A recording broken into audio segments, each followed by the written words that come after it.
महिला बिल लोकसभा में पारित नहीं हो सका। राहुल गांधी की नागरिकता पर जांच के आदेश। ईरान इजरायल तनाव के बीच बड़ी घोषणा। लेकिन सबसे चौंकाने वाली खबर, गुजरात में 12 लाख लोगों की आस्था का सागर। नमस्कार, मैं हूं आपका कुछ तीस बारोट और आप देख रहे हैं अटर्नल द न्यूज, जहां खबरें नहीं समझ बनाई जाती है। 12 लाख श्रद्धालुओं ने पूरी की नर्मदा परिक्रमा। गुजरात में चैत्र मास के दौरान होने वाली उत्तर वाहिनी मां नर्मदा परिक्रमा इस साल भी भव्य रूप से संपन्न हुई। देश भर से आए करीब 12 लाख श्रद्धालुओं ने नमामि देवी नर्मदे और ओम नमः शिवाय के जाप के साथ इस पवित्र यात्रा को पूरा किया। यह सिर्फ यात्रा नहीं बल्कि आस्था और विश्वास का महासंगम है। महिला आरक्षण बिल लोकसभा में नहीं हुआ पारित। लोकसभा में महिला आरक्षण विधेयक पास नहीं हो सका।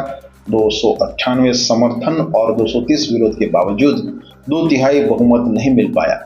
2 दिन की चर्चा के बाद भी बिल का पारित न होना राजनीति में एक बड़ा संदेश देता है। अमित शाह का बड़ा बयान। केंद्रीय गृह मंत्री अमित शाह ने कहा, देश की महिलाएं अब अपने रास्ते में आने वाली बाधाओं को पहचान रही है। क्या यह बयान आने वाले चुनाव की दिशा तय करेगा? नासिक टीसीएस केस में बड़ा खुलासा। नासिक टीसीएस केस में आरोपी ने खुद को गर्भवती बताकर जमानत मांगी है। अब तक 9 शिकायतें सामने आ चुकी हैं, जिनमें यौन शोषण और जबरन धर्मांतरण के आरोप शामिल है। इस मामले में 7 लोगों की गिरफ्तारी हो चुकी है। सीजेआई का यूजीसी पर बड़ा बयान। मुख्य न्यायाधीश सूर्यकांत ने साफ कहा, समान नागरिक संहिता एक संवैधानिक लक्ष्य है, इसका धर्म से कोई संबंध नहीं है। क्या यह बयान देश में नई बहस छिड़ेगा? राहुल गांधी की मुश्किलें बढ़ी। राहुल गांधी की कथित दोहरी नागरिकता पर इलाहाबाद हाईकोर्ट ने जांच के आदेश दिए हैं।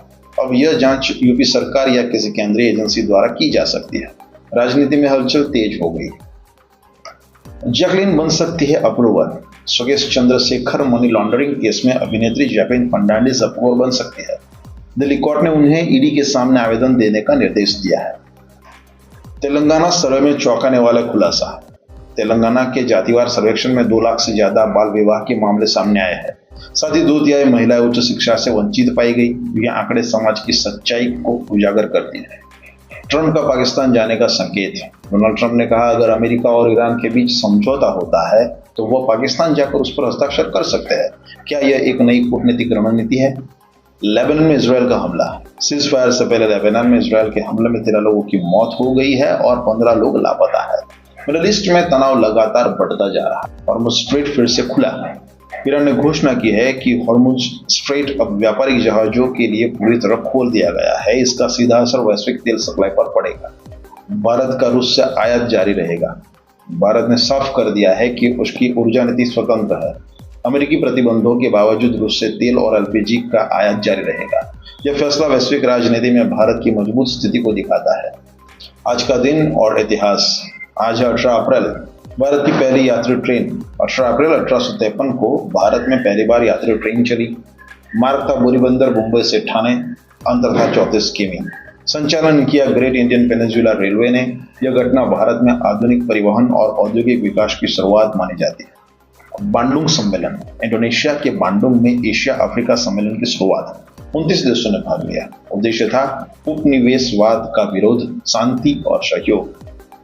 1906 सैन फ्रांसिस्को भूकंप। अमेरिका के सैन फ्रांसिस्को में भीषण भूकंप। रिएक्टर स्केल 7.9 था। लगभग 3000 लोगों की मौत, शहर का बड़ा हिस्सा नष्ट। 1999 नेपाल में लोकतांत्रिक चुनाव। नेपाल में बहुदलीय लोकतंत्र के तहत चुनाव संपन्न। दक्षिण एशिया में लोकतांत्रिक प्रक्रियाओं का महत्वपूर्ण उदाहरण।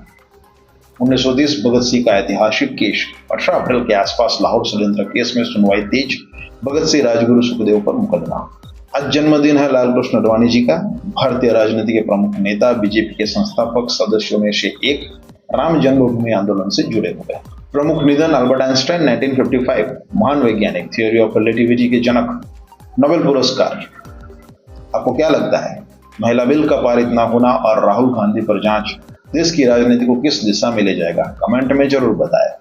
अगर आप चाहते हैं खबरों के पीछे की सच्चाई और समझ तो जुड़े रहिए अटर्नल द न्यूज के साथ। वीडियो को लाइक करें, शेयर करें और चैनल को सब्सक्राइब करना न भूलें। मैं हितेश बारोट, मिलते हैं अगली खबर में। तब तक सतर्क रहिए, जागरूक रहिए।